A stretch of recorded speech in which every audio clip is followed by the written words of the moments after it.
Shri Sadguru Sai Nath Maharaj Ki Jai. Shri Sai Satcharitra, the wonderful life and teachings of Shri Sai Baba, Chapter 11. Sai as Sagun Brahma, Dr. Pandit's worship, Haji Siddiq Falke, control over the elements. Let us now in this chapter describe the manifested, that is Sagun Brahma Sai, as to how he was worshipped and how he controlled the elements. Sai as Sagun Brahma. There are two aspects of God or Brahma. The unmanifested, that is Nirgun, and the manifested, that is Sagun. The Nirgun is formless while the Sagun is with form, though both denote the same Brahma. Some prefer to worship the former, some the latter. As stated in the Gita, chapter 13, the worship of the latter is easy and preferable. As man has got a form, body, senses, etc., it is natural and easy for him to worship God with form.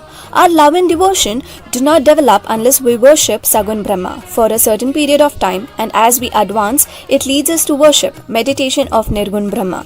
So let us start with Sagun worship. Image, altar, fire, light, sun, water, Brahma are the 7 objects of worship.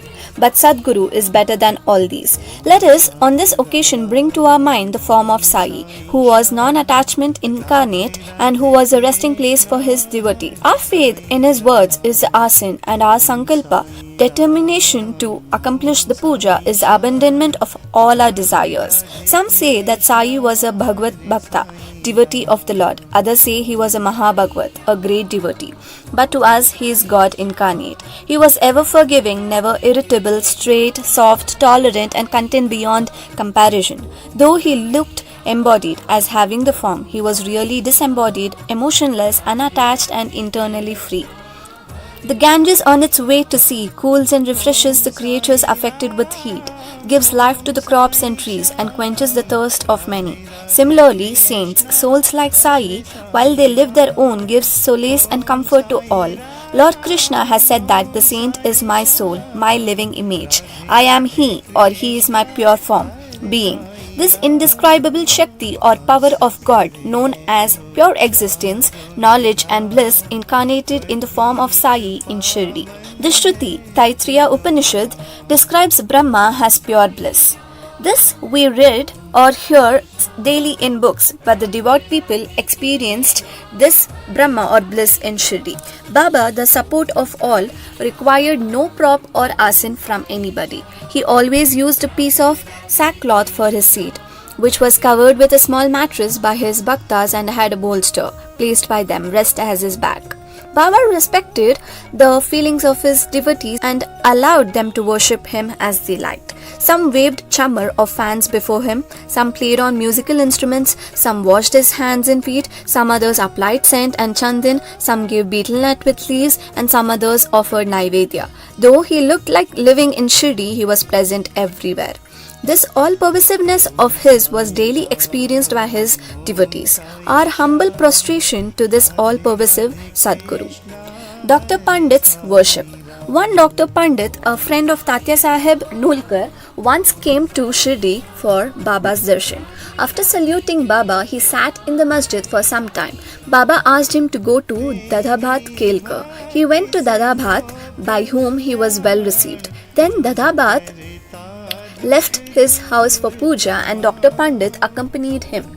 Dadabhat worshipped Baba. Nobody until then dared to apply sandal-paste to Baba's forehead. Only Mahalsapati used to apply it to his neck. But this simple-hearted Dr. Pandit took Dadabhat's dish containing puja materials and taking sandal-paste out of it, drew a tripund, that is, 3 horizontal lines on Baba's forehead. To the surprise of all, Baba kept silent, not uttering a single word. Then Dadabhat that evening asked Baba, "How is it that though you object to the sandal paste being applied by others to your forehead, you allow Dr. Pandit to do so?"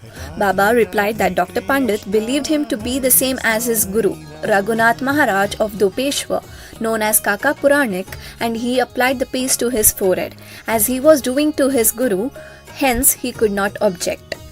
On inquiry, Dr. Pandit told Dada Bhat that he took Baba as his guru Kaka Puranik and realized him as the same. Hence, he marked the tripund on Baba's forehead as he did on his gurus. Though Baba allowed devotees to worship him as they pleased, still sometimes he acted in a strange way. Sometimes he threw away the puja dish and was wrath incarnate. Then who could approach him? Sometimes he scolded the devotees, at times he looked out softer than wax, a statue of peace and forgiveness. Though he seemed to shake with anger and his red eyes rolled round, still he was internally an ocean of affection and motherly love. He would call out his devotees and say that he never knew when he was ever angry with them. If it was possible that mothers could kick their children and the sea turn back the river, he too could neglect the devotees' welfare. That he, the slave of his devotees, always stood by them and responded to them whenever they called upon him, and that he always longed for their love. Haji Siddiq Falke. There was no knowing as to when Baba would accept a devotee. That depended on his will. Siddiq Falke's story is to the point. One Mohammedan gentleman by name Siddiq Falke of Kalyan, after making pilgrimage to Mecca and Medina, came to Shirdi. He lived in the Chavdi facing north and sat in the open courtyard of the masjid. For 9 months, Baba ignored him and did not allow him to step into the masjid. Falke felt disconsolate and did not know what to do. Somebody advised him not to be disappointed, but to try to approach Baba through Shama, Madhavrao Deshpande, a close and intimate devotee of Baba. He told him that as they approached the Lord Shiva through his servant and devotee Nandi, so should Baba be approached through Shama.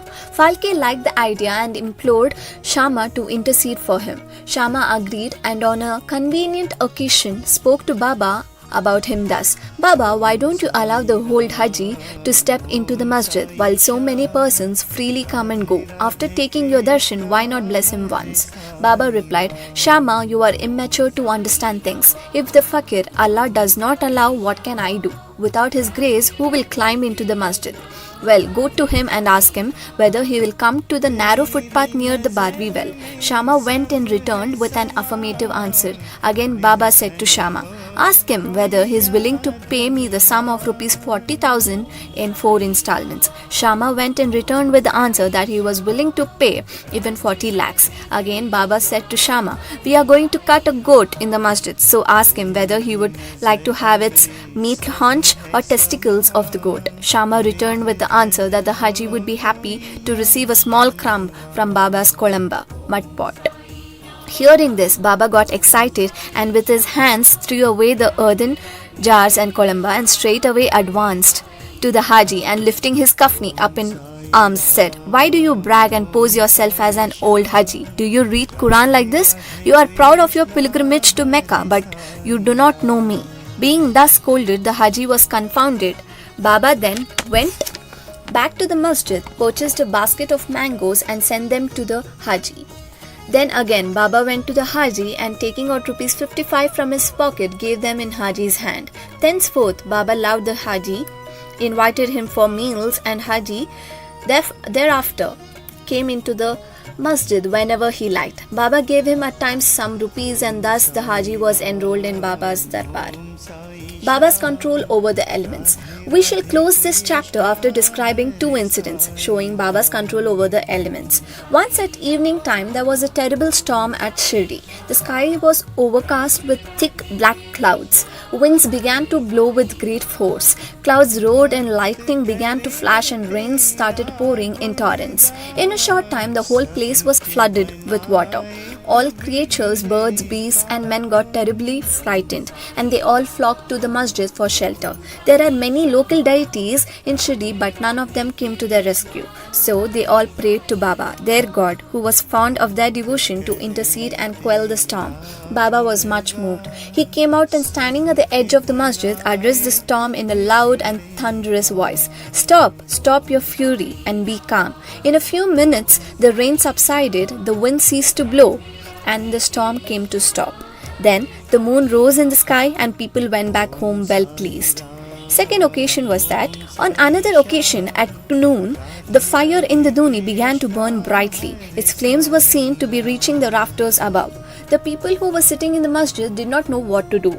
They dared not to ask Baba to pour water or do anything to quench the flames. But Baba soon came to realize what was happening. He took up his satka, short stick, and dashed it against a pillar in front, saying, "Get down, be calm." At each stroke of the satka, the flames began to slow down, and in a few minutes, the dhuni became calm and normal. This is our Sai, an incarnation of God. He will bless any man who will prostrate and surrender himself to him. He who will read the stories of this chapter daily with faith and devotion will soon be free from all calamities. Not only this, but always attached and devoted to Sai. He will get very soon God vision. All his desires will be fulfilled, and being ultimately desireless, he will attain the Supreme. Amen. Both to Shri Sai. Peace be to all. Pranams, Shri Sai.